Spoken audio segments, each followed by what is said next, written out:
도망치고 싶은 시장입니다. 그래도 마냥 손 놓고 있을 수만은 없죠. 이럴 때 뉴스 정리하고 공부해놓죠. 뉴스 보고 전략 정비하는 시간 세 분과 함께합니다. 야천투자연구소 남인호 소장, LNS홀딩스 김선영 대표, 그리고 교보증권 김효진 대리 수고해 주시겠습니다. 어서 오세요. 안녕하세요. 자, 밤사이 나온 투자 뉴스부터 확인해 보겠습니다.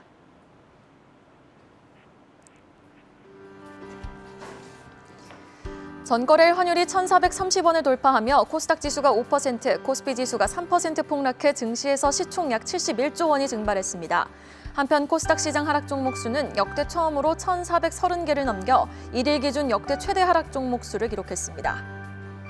추경호 경제부총리가 국제신용평가사 스탠다드앤푸어스와의 면담에서 최근 글로벌 금리 인상 등이 우리나라의 경제 리스크로 이어질 가능성은 제한적이라고 밝혔습니다. 한화그룹은 대우조선해양과 2조 원 규모의 유상증자를 통해 대우조선 지분 49.3%를 확보하기 위한 조건부 투자 합의를 체결했다고 밝혔습니다. 한화그룹이 세계 4위 조선업체인 대우조선해양을 품게 됨에 따라 한화그룹의 자산 총액은 총 100조 원에 육박할 만큼 대폭 늘어나게 됩니다. 국내 파운드리 전문 업체인 DB하이텍은 공시를 통해 반도체 설계 사업부의 분사 검토를 중단했다고 밝혔습니다. 고 신격호 명예회장의 장남인 신동주 SDJ 코퍼레이션 회장이 롯데지주 지분을 모두 매각했습니다. 신동주 회장은 이번 매각으로 국내 롯데 상장사 지분을 모두 정리한 것으로 알려졌습니다. 코스닥 상장사 제넥시는 운영자금 조달을 위해 약 1,000억 원의 주주 배정 후 실권주 일반 공모 방식의 유상증자를 결정했다고 공시했습니다. 이와 함께 제넥시는 보통주 한 주당 0.3주를 배정하는 무상증자도 결정했습니다. 어제 우리 국내 시장은 시퍼렇게 질렸습니다. 우리의 계좌는 모두 퍼렇게 멍이 들었는데요. 코스피, 코스닥 기어이 코로나 이전 지수로 회귀를 했는데 지금 이 하단 수준까지 오는데도 우리 멘탈 잡고 있기 좀 힘들지 않았죠. 그런데 문제는 지금부터입니다. 여기서 내년 경기 침체에 따라서 추가 하락 전망이 쏟아지고 있는 건데요. 소장님, 코스피 2,000선 또 깨질 수 있다는 전망이 나오고 있는 겁니까? 제가 목이 메네요. 네, 어제 워낙이 시장이 안 좋아가지고 왜 이렇게 급락했는가, 앞으로 어떻게 될 것인가 우리 시청자분들이 많이 들으셨을 겁니다. 저는 조금 시각을 달리 한번 해보겠습니다. 두 가지 측면인데요. 첫 번째, 경제 수장에 대한 변화라고 말씀드리겠습니다. 추경호 기획재정부 장관 그리고 이창용 총재, 저는 두 분을 칭찬하는 게 아닙니다. 이 두 분의 행동을 칭찬합니다. 그동안의 과거에 보면은 우리 통화당국이나 기획재정부에서 뭐랍니까? 우리 원화가 약해질 때마다 좌시하지 않겠다, 주목하고 있다. 좌시하지 않겠다, 주목하고 있다. 이 얘기는 무슨 얘기입니까? 아무것도 안 하겠다는 얘기입니다. 아무것도 할 게 없다는 얘기입니다. 그건 잘못된 거죠.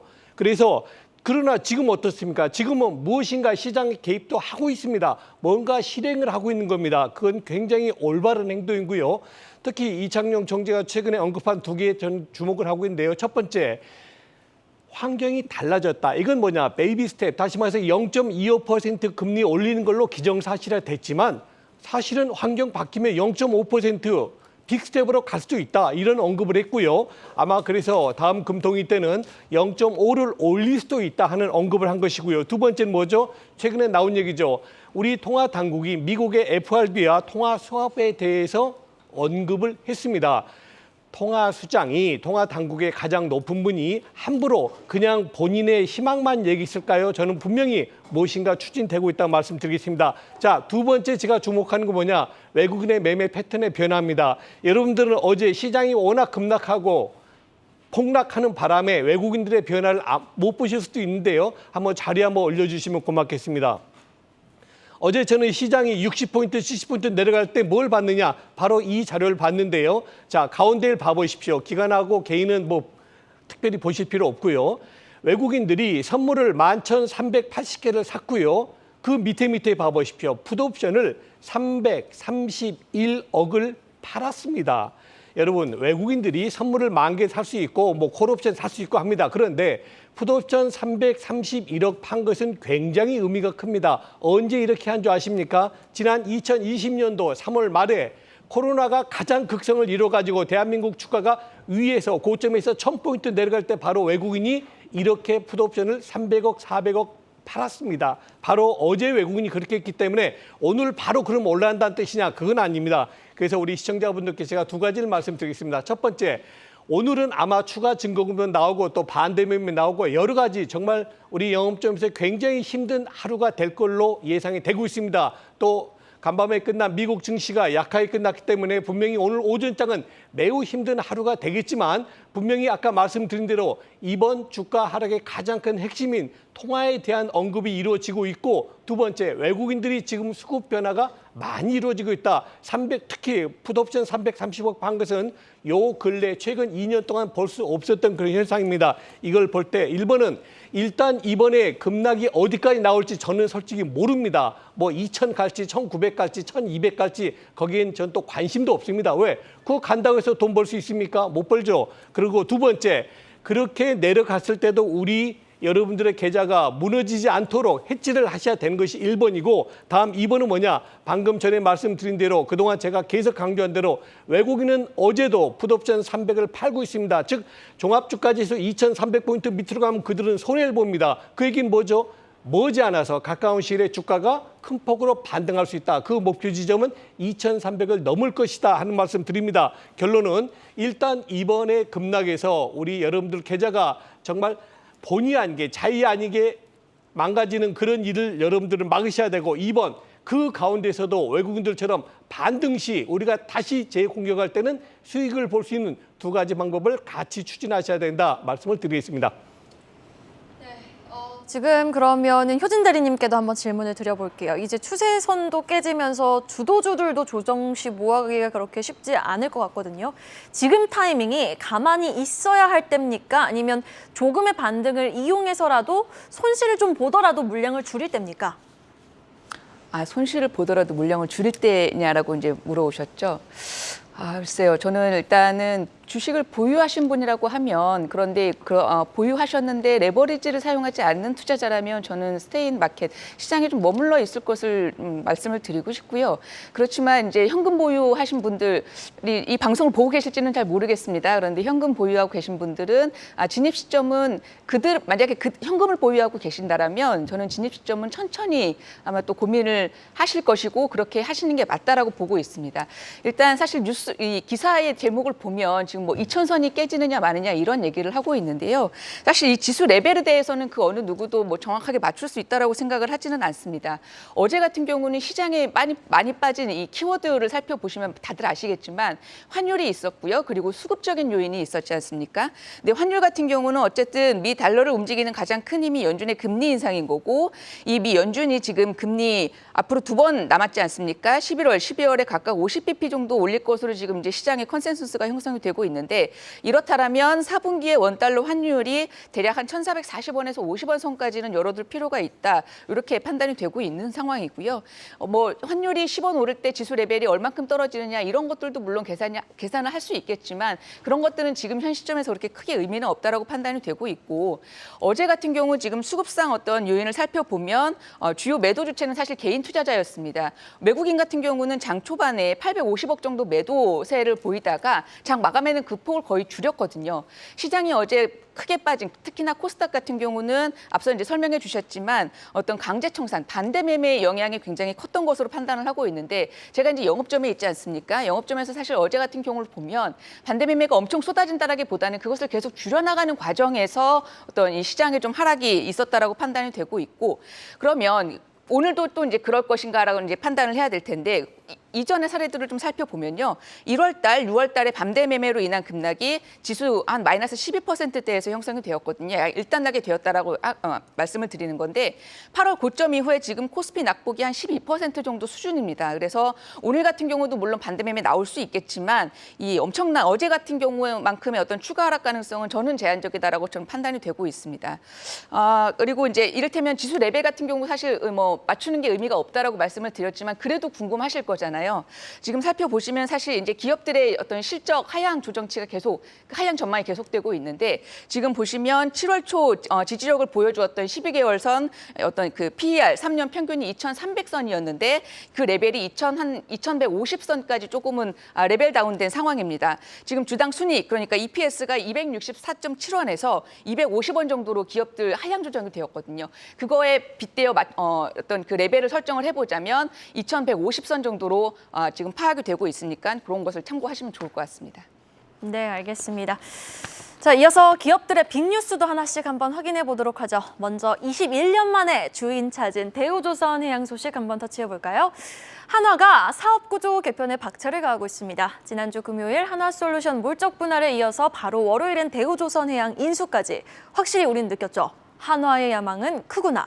한화가 방산으로 이제 육해공을 아우르기 위해서 해라는 퍼즐을 대우조선해양을 선택한 건데 구체적인 내용 좀 설명 부탁드립니다. 선영 대표님. 네, 방산 이미지가 강한 기업이죠. 이제 하나그룹이 대우조선해양을 인수한다는 소식이 들려왔습니다. 뭐 하나는 이름에서도 아시겠지만 한국화약 줄임말이잖아요. 어쨌든 화약을 위주로 해서 뭐 여의도에서 불꽃놀이도 많이 하는 그런 기업이라고 보시면 될 것 같은데 일단 그동안 대우조선해양을 민영화시키고 싶었던 정부의 의지가 반영된 부분 그리고 방위산업 강화를 꾀하고 있는 하나 측에서는 양쪽의 계산이 좀 맞아 들어간 어떤 결과다라고 좀 보고 있습니다. 이로써 지난 21년 동안 이 긴 매각 작업 끝에 이제 새 주인을 찾는 것으로 이제 생각하시면 될 것 같은데요. 근데 인수 가격을 보시고 여러분들 아마 좀 많이 놀라셨을 겁니다. 2조 원이라는 금액이 나왔는데 제 기억으로는 2008년도인가 그때 당시 이제 하나그룹이 대우조선해양 인수할 때 금액을 한번 써냈었는데 제가 봤을 때는 한 6조 정도로 써냈던 걸로 기억을 해요. 근데 그때 뭐 3분의 1 수준이니까 당연히 여러 가지 말이 나올 수밖에 없고요. 그리고 공적 자금이 21년간 거의 한 7, 8억 정도는 들어간 걸로 알고 있습니다. 이에 따라서 정말 헐값 매각 논란이 나오는 건 당연한 것 같은데 일단은 방식을 보니까 2조 원 정도의 유상증자 방식을 해서 대우조선해양 지분의 49.3% 그리고 경영권 확보하는 이런 방식이라고 하는데 하나 에어로스페이스가 1조를 붓고요. 그리고 하나 시스템이 5천억을 붓고 하나 임팩트 파트너스가 4천억 그리고 하나 에너지와 자회사 세 곳이 1천억을 부담하는 방식입니다. 이번 유죽으로 기존 주주들 당연히 지분이 희석이 될 것이고요. 그리고 최대 주주 산업은행 같은 경우는 지분이 55.7%에서 28.2%로 감소할 예정입니다. 잠깐 좀 말씀을 드리면 이번에 M&A 방식이 이제 스타킹 홀스라는 방식인데요. 이게 뭐냐면은 보통 이제 사냥에서 유래된 방식인데 이제 사냥감을 앞에 두고 이제 말을 앞세우고 이제 말 뒤를 따라가면서 이제 사냥감이 놀래지 않게 이제 천천히 접근하는 방식인데 이 스타킹 홀스 입장에 있는 게 하나그룹입니다. 이제 하나가 입찰을 하겠다라고 얘기를 하고 먼저 앞에서 가고 그리고 여기서 또 공개 입찰을 해버리거든요. 그래서 이제 공개 입찰을 통해서 하나보다 더 높은 금액을 제시하는 곳이 있으면은 거기랑 1차적으로 협의를 하는 것이고 그게 없다라고 하면은 이제 하나그룹이 들어가는 방식으로 굉장히 어쨌든 누군가가 사줄 곳은 있다 이 정도로 이제 안정적인 방식이라고 생각하시면 될 것 같습니다. 이에 따라서 관련주들을 한번 여러분 체크해 보시면 좋을 것 같고요. 관련 업종까지 한번 체크해 보시면 좋을 것 같다라는 말씀드리겠습니다. 네, 알겠습니다. 그리고 또 어제 시장 보니까 역시 지수 이기는 종목 없다고 했나요? 어제 같은 폭락장에서도 귀하디 귀한 호재 소식 속에 대우조선해양은 뭐 13% 넘게 급등 마감을 했습니다. 대우조선해양은 반등 시 비중 축소 전략이 맞는 건지 또 하나 에어로스페이스는 조정 시 분할 매수 전략이 좋은 건지 대우조선해양이라든지 하나그룹주 전략 좀 제시해 주시죠. 효진 대리님. 네, 대우조선 일단 결론부터 말씀을 드리면 대우조선해양 같은 경우, 그러니까 주가에 대해서는 사실 어제 반응이 거의 다 나왔다라고 저는 생각을 하고 있습니다. 하루 만에요? 이를테면 이제 바로 반응, 그러니까 이제 이후에 이게 계속 이어질 것이냐 사실 궁금하신 거잖아요. 그럼 오늘도 대우조선해양은 오르고 한화는 오늘 빠지나요? 근데 사실 뭐 비슷한 흐름을 저는 이어갈 수 있다라고 보고 있습니다. 좀 말씀을 드려볼게요. 대우조선해양 같은 경우는 사실 어제 큰 폭의 반등을 보였던 가장 큰 부분은 회사가 다시 좋아질 수 있구나 이러한 기대감이 굉장히 큰 거거든요. 만약에 지금 한화로 지금 앞서 설명을 잘 주셨는데 한화로 완전히 결정이 된 건 아닙니다. 뒤에서 말씀드리겠지만 이제 하나그룹주에 대한 주가 측면은 어떤 그 중요한 것이 거래 조건이 지금 이제 명확하게 드러나진 않았거든요. 그러한 부분들이 나타났을 때 조금 더 유의미한 분석이 될 수 있을 것으로 보이고 있고 대우조선해양 같은 경우는 사실 한화가 예전에 2008년도인가요? 그때도 6조 원대 인수를 하려고 했었는데 무산된 기록이 있습니다. 현재는 지금 2조 원대로 매수를 하려고 하는 거잖아요. 그만큼 안 좋아져 있는 상황입니다.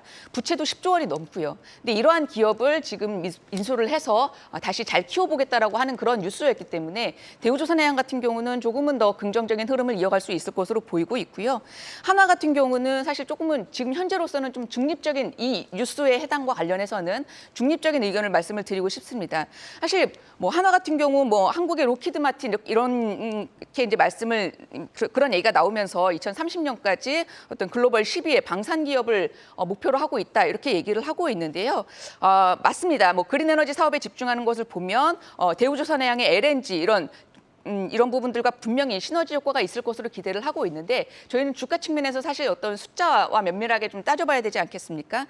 지금 분명히 이제 어떤 시너지가 기대가 되고는 있습니다만은 중요한 건 앞에 제가 거래 조건이라고 말씀을 드렸어요. 대우조선해양 인수와 관련해서 지금 영구채철이라든가 어떤 각종 우발 채무에 대한 것들이 좀 구체적으로 지금 제시가 되고 있지 않습니다. 지금 대우조선해양 같은 경우 지금 영구채 2.3조 원에 대한 금리가 올해 말까지 1%로 고정되어 있는데요. 지금 금리가 올라가고 있지 않습니까? 이후에 크게 상승하는 구조가 될 수 있을 것으로 보이고 있고 발주처와의 소송이라든가 러시아 프로젝트, 드릴십 등과 관련해서도 향후에 추가 부실이 발생할 가능성이 없진 않다라는 부분에 대해서 좀 포커스를 맞췄으면 좋겠어요. 그래서 이번 거래가 인수 주체들의 어떤 주가에 미칠 영향은 이러한 거래 조건들이 확정이 되면 그 이후에 의미 있는 분석이 좀 가능할 것으로 보여서 하나그룹주에 대해서는 좀 중립적인 의견을 말씀을 드리도록 하겠습니다.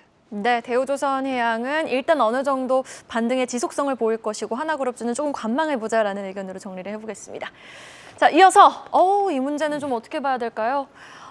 리스크 해소 아니면 지주사 전환 이슈 해소, 물적 분할 검토한다는 DB하이텍, 이따는 중단한다라는 이슈가 나왔는데요. 한번 체크해보죠. 반도체 업황 안 좋다 얘기 나왔던 여름부터 주가 하락하던 중 등장했던 DB하이텍의 물적 분할 검토 소식, 사실 주주들의 비난을 참 많이 받았는데 일단 사업 분사 중단하기로 결정을 했네요. 선영 대표님. 네, 맞습니다. 한마디로 이거는 하지 말아야 될 거였고요. 그리고 이제 정상적으로 돌아왔다라는 그런 표현을 좀 쓰고 싶습니다. 반도체 설계 사업부의 물적 분할을 이제 그동안 검토를 하고 있었는데 이 분사 작업을 중단하기로 했다라는 공시를 어제 냈는데요. 이거는 사실 한마디로 얘기하면은 소액주주분들의 승리다라고 좀 보시면 될 것 같습니다. 어차피 제가 확인을 해보니까 대주주와 국민연금과 자사주 비중을 다 합해도 29.77%밖에 안 됐는데 여기서 당연히 국민연금이 이런 물적 분할에 찬성할 리가 없겠죠. 지금 이제 어쨌든 지난번 대선 때도 이제 양쪽 모든 후보들이 이제 물적 분할에 대해서 반대한 표를 했기 때문에 29.77%에서 국민연금 9.58% 빠지면 20.19%인데 나머지는 다 개인 주주 그리고 이제 국민연금이라고 이제 표 대결 자체가 주총을 하게 되면 안 됩니다. 그래서 일단은 빠진 거다라고 좀 보시면 될 것 같고요. 어제 당연히 시간 외에서 7.77% 급등 마감했고 오늘 시초가에도 긍정적인 영향을 분명히 줄 수 있을 거라 보고 있습니다. 일단 저는 이런 행동주의 투자들 활동이 좀 많아져야 된다라고 좀 보고 있고요. 뭐 주주총회도 좀 잘 참석하지 않는 문화가 있으니까 사실 제가 되게 싫어하는 단어가 하나 있는데 뭐냐면은 바로 슈퍼 주총데이라는 건데 이게 말이 좋아가지고 슈퍼 주총데이지 이 당일날 주총 다 몰려 있어가지고 당일날가 만일 투자하고 있는 기업이 3개, 4개 몰려버리고 있으면은 내 몸이 하나밖에 없기 때문에 하나밖에 못 갑니다. 정말 이거 안 좋은 현상인데 슈퍼 주총데이라는 말이 없어져야 된다라고 좀 보고 있고요. 어쨌든 모든 주주총회 여러분들이 참석을 못 하신다 하더라도 지금 이제 인터넷으로 여러분들이 전자참여를 하실 수 있기 때문에 여러분들이 가지고 계신 그 권한을 꼭 여러 행사를 하셨으면 좋겠다. 그리고 이런 액션들, 이런 물적 분할이나 말도 안 되는 것들을 기업이 하게 되면은 주주 입장에서는 아니 배당도 주지 못하고 원래 주식이라는 게 내가 투자하고 그거에 대한 배당을 받는 게 당연한 건데 배당도 이렇게 낮은 때 물적 분할까지 해가지고 DB하이텍에 대한 매수 포인트를 완전히 흐려버리는 이런 액션들을 없어져야 된다고 보고 있고요. 주주들이 의견을 내는 이런 행동들 해야 됩니다. 뭐 변호사 사가지고 법적으로 이혼해서 정말 잘하신 것 같은데 어쨌든 주총가도 안 되기 때문에 DB하이텍에서 손을 미리 들어버린 거고요.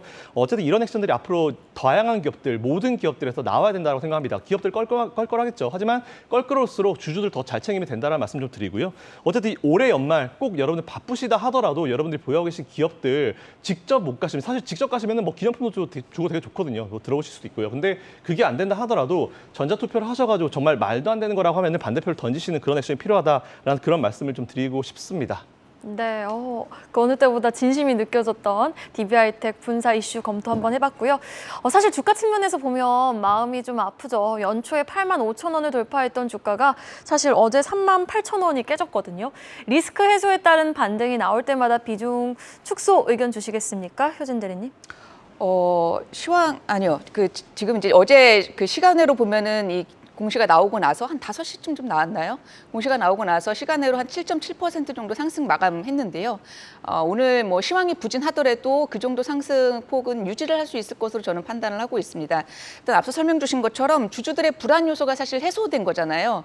사실 주가는 지금 이 DB하이텍 보시면요. 연간 영업이익이 1조인데 시가총액이 전일 종가 기준으로 한 1조 7천억 원 정도밖에 되지 않습니다.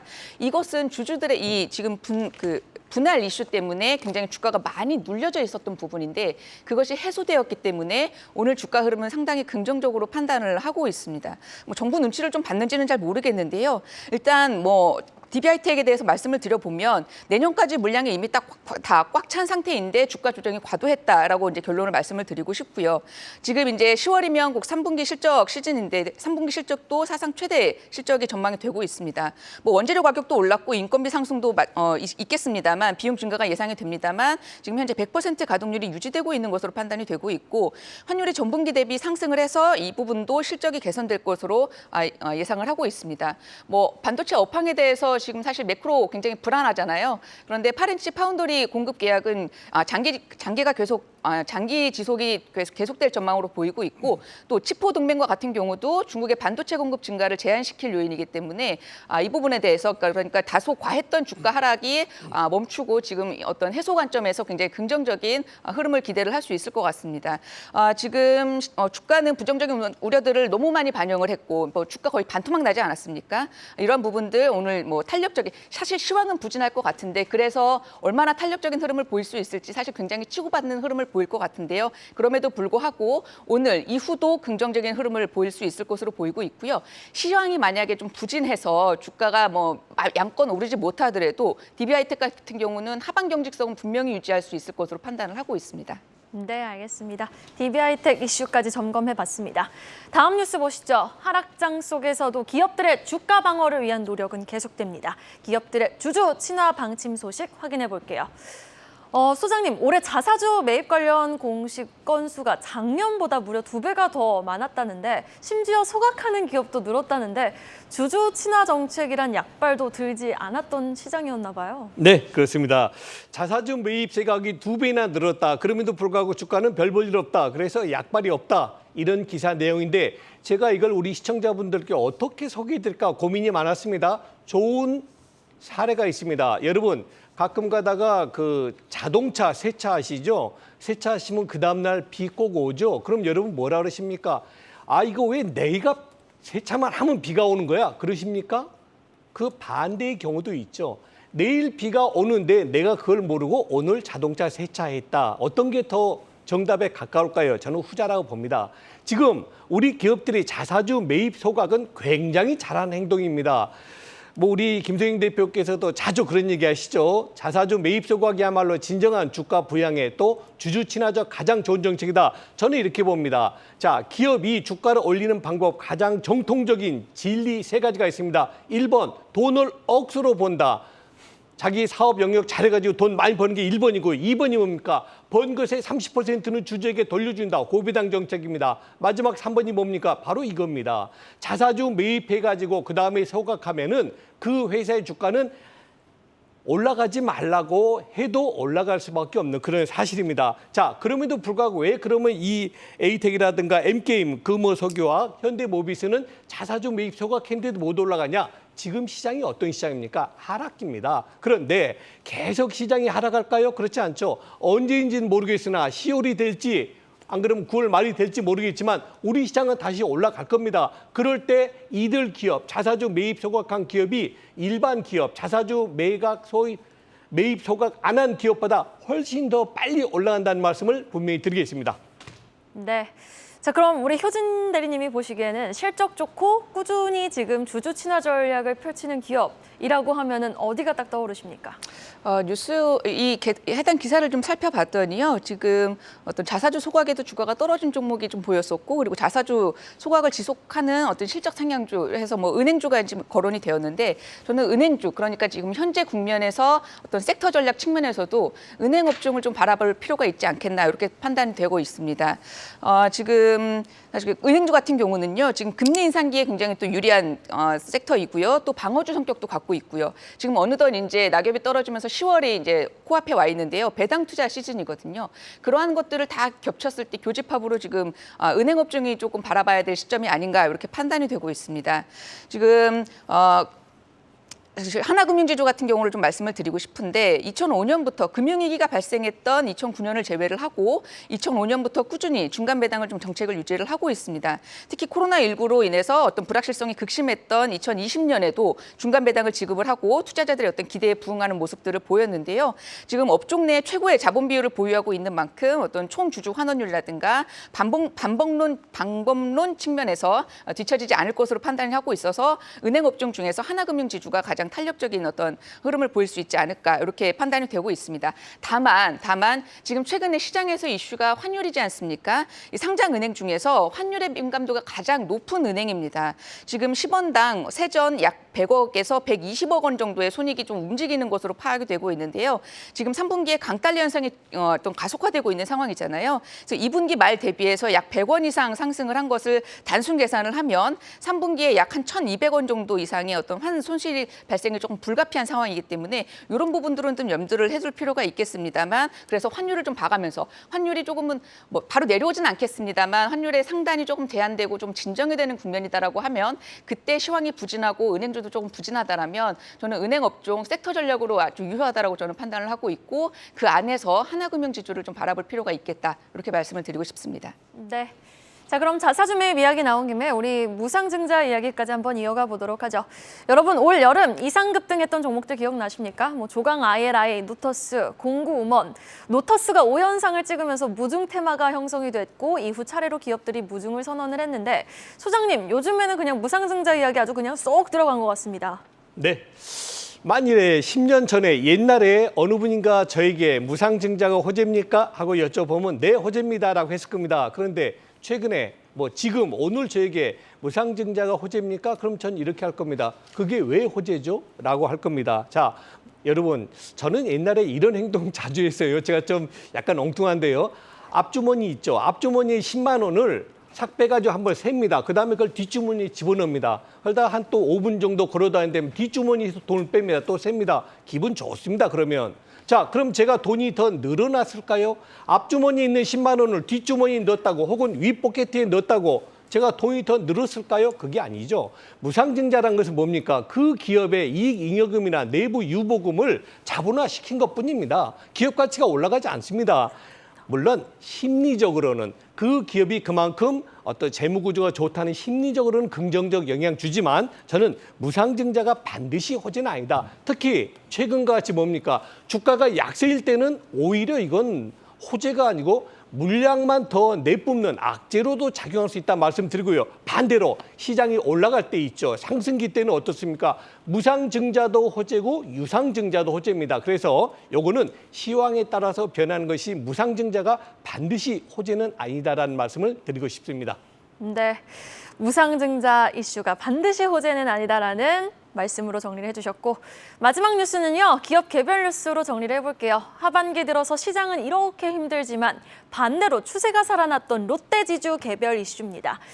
선영 대표님, 신동주 회장, 롯데지주 우선주를 모두 매각을 했네요, 이제. 네, 사실 뭐 이 내용을 길게 얘기하려고 아닙니다. 뭐 잘 아시는 대로 고 신격호 회장의 장남이죠. 신동주 JDS 코퍼레이션 회장이 롯데지주 지분을 모두 매각했다는 그런 소식이 나왔는데요.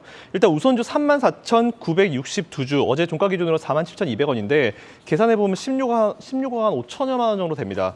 지난해 보통주 288억 원씩 매도하고 나서 남은 물량을 모두 매각을 한 건데 이건 뭐 긴 건 아니고요. 그냥 두 분, 이제 신동빈 회장과 신동주 회장과의 경영권 분위기 끝났구나. 이제 끝나고 정말 마무리로 정리하는구나. 이 정도로 생각하시면 될 것 같고요. 당연히 이제 경영권 분쟁에 대한 리스크가 사라지니까 롯데에 대한 어떤 평가가 좀 달라질 수 있을 것 같고요. 뭐 기존에 이제 그런 평가를 유지하시면서 관련주도 체크하셔가지고 투자를 이어가시면 좋을 것 같습니다. 네, 알겠습니다. 자, 이어서 오늘 아침 나온 가장 빠른 리포트 한번 확인해 보도록 하겠습니다. 오늘도 목표가 하향 조정된 리포트 굉장히 많은데요. 체크해 보도록 하죠. 먼저 삼성전자입니다. IBK투자증권 기존 삼성전자 목표가 88,000원에서 오늘 7만 원으로 하향 조정했습니다. 3분기 반도체 부진으로 기대 이하라는 실적에 대한 포인트를 맞추면서 부정적인 리포트 내놨고요. 하나증권, 대우조선해양에 대해서 새 주인을 맞이하기 위한 유상증자라면서도 목표가는 상향 조정하지 않았습니다. 기존 목표가 유지했네요. 다음 종목입니다. 현대미포조선 거칠 것이 없다라면서 DB금융투자 업황 내에서 최선호 종목으로 탑픽 종목으로 제시했고요. 목표가는 13만 5천 원으로 상향 조정했습니다. 오늘 리포트 종목 중에 유일하게 목표가가 상향 조정된 종목입니다. 그리고 하나증권은 페노션에 대해서 다가올 4분기를 기대하자 3분기 BDI 지수 좀 많이 떨어졌죠. 이에 따라서 목표가는 좀 9천 원으로 보수적으로 유지하는 리포트를 제시했습니다. 다음 종목입니다. 카카오게임즈 본격적인 신작 모멘텀은 내년에부터 시작이다라면서 하나증권 목표가 7만 원으로 하향 조정했고요. 하나증권 또 BGF 리테일에 대해서 가장 믿을 수 있는 실적이라면서 기존 목표가 유지하는 모습입니다. 다음 종목은 컴투스입니다. 서머너즈워 크로니클 국내 양호한 스타트를 끊었다. 또 11월에는 북미 쪽에 출시를 앞두고 있다고 하네요. 기존 목표가 11만 원 유지했고 유한타증권 네오이즈에 대해서는 실적 개선과 글로벌 흥행 모멘텀이 유효하다면서 목표가 6만 4천 원 신규 커버리지 제시했습니다. 다음 종목 볼까요? 현대차입니다. 최근 또 많이 추세가 깨진 모습이죠. 신한금융투자증권은 실적으로 시스템 리스크 이겨내기라면서 목표가 그래도 유지했고요. 한국투자증권은 LG디스플레이 돼서 영업 흑자 전환 시점은 내년 2분기라면서 목표가 지금은 16,000원으로 하향 조정하는 모습이었습니다. 다음 종목 보겠습니다. 롯데 정밀화학인데요. 실적 방어의 1등 공신은 가성소다라면서 목표가 유지했고 한국투자증권은 아모레퍼시픽에 대해서 3분기도 실적 녹록지 않을 것 같네요. 목표가 15만 5천 원으로 하향 조정했습니다. 자, 오늘도 개장 전 걱정이 앞서고 있습니다. 전략으로 마무리해 볼 텐데요. 먼저 김효진 대리님의 전략부터 출발해 보겠습니다. 네, 지금 뭐 새로울 것은 없습니다. 그렇지만 우려 요인만 가득한 상황, 조금 답답한 흐름을 보이고 있고요. 주가의 가장 큰 호재는 낙폭과대와 턴어라운드입니다. 그러면 지금 낙폭과대에 좀 해당이 될 수 있지 않을까 이렇게 좀 생각을 해볼 수 있겠는데 가격 메리트를 향유하는 어떤 차원에서의 반등 시도가 분명히 산발적으로 나타날 수는 있겠습니다만 그렇지만 앞서 말씀드린 것처럼 우려 요인만 가득한 상황은 분명하기 때문에 어떤 여전히 시장을 대응하더라도 단기 대응이라는 단서 하에 대응을 하는 것이 조금 바람직하지 않겠나 이렇게 판단이 되고 있습니다. 지금 어떤 환율 변동성이라든가 재고 부담 그리고 뭐 매크로 사이클 둔화 같은 그러한 우려 요인들이 상존을 하고 있기 때문에 경기 민감 대형주 같은 경우는 조금은 신중할 필요가 있다라고 보이고 있고 그래도 대응을 한다라면 어떤 전통적인 방어주 앞서 말씀드린 것처럼 배당 관련주라든가 혹은 금융주 이런 쪽으로의 관심이 필요할 것으로 보이고 있고 그리고 어떤 구조적인 성장 경로 앞서 저희가 계속 말씀드렸잖아요. 2차 전지, 방산 이런 쪽에 조정 흐름을 보였을 때 단기적인 대응은 충분히 유효하지 않겠나 이렇게 판단이 되고 있습니다. 네, 이어서 남인호 소장의 전략입니다. 네, 주식을 하신 분은 모든 공통점 궁금증이죠. 주식은 예측을 잘해야 되느냐, 대응을 잘해야 되느냐. 저는 최근에 이렇게 결론 지었습니다. 상승 장대에서는 예측을 잘해야 되고 지금처럼 하락 장세에서는 대응을 잘해야 된다. 지금 몇 포인트 떨어진다, 몇 포인트 간다. 그건 아무 소용없다. 그 말씀 먼저 드리겠고요. 자, 제가 그동안 여러분께 여러 차례 말씀드렸던 외국인들은 지금 풋 300을 팔고 있습니다. 그건 종합주가지수 2,300포인트입니다. 오늘 종합지수 몇입니까? 2,220입니다. 벌써 80포인트나 밑으로 내려왔습니다. 그러나 여기서 분명히 여러분께 말씀드립니다. 이 내려온 80포인트는 굉장히 빠른 시간 내에 만회가 될 수 있다. 결국 외국인들은 아직도 그들의 포지션 하단을 바꾸지 않았다는 말씀 여러분께 드리겠습니다. 마지막으로 선영 대표님의 전략과 전망입니다. 네, 일단 금주에 파월 의장을 비롯해서 많은 연준위원들의 발언이 연속으로 있습니다. 그리고 금요일 날 PCE 지수 발표가 있는데 이 부분에 좀 주목해 보시면 좋을 것 같고요. 여러분 지금 궁금하신 거 제가 봤을 때 딱 두 가지입니다. 어제 왜 그렇게 빠졌는데 그리고 두 번째는 침체 언제 오냐, 이거 진짜 오냐 이거에 대한 부분인데 이거에 대한 의견 좀 드리면요.